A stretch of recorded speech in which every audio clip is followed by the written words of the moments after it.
This is Heath Ledger. He was an actor who tragically took his own life back in 2008.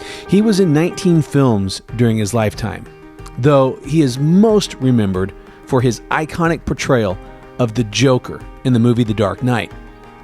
Sort of ironically, his first leading role was as a peasant masquerading as a knight in the film A Knight's Tale back in 2001.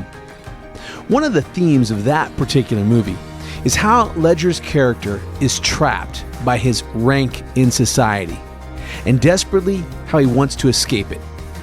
He's told early on in the film by the bad guy, played by the actor Rufus Sewell, "You have been weighed, you have been measured, and you have been found wanting."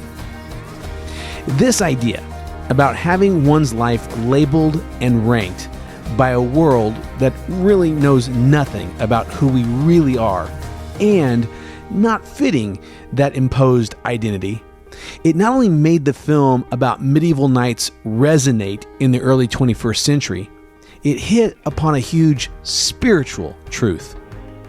We are all unique individuals.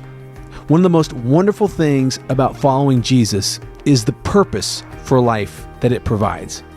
Instead of living believing that we are just the result of some random occurrence, the person who follows Jesus comes face to face with the idea that God created us, and He did it both intentionally and creatively.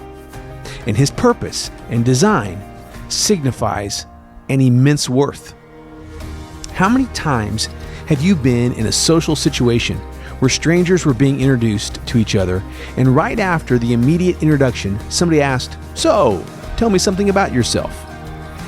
And the automatic answer to that question was to respond with what somebody did for a living.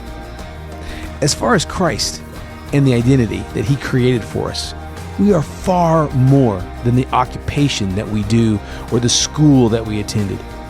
In the book of Genesis, we read what God had in mind when He started creating human beings.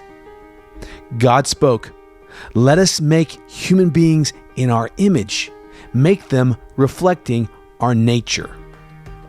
And there you have it, our original design specifications, created in His image to reflect His nature.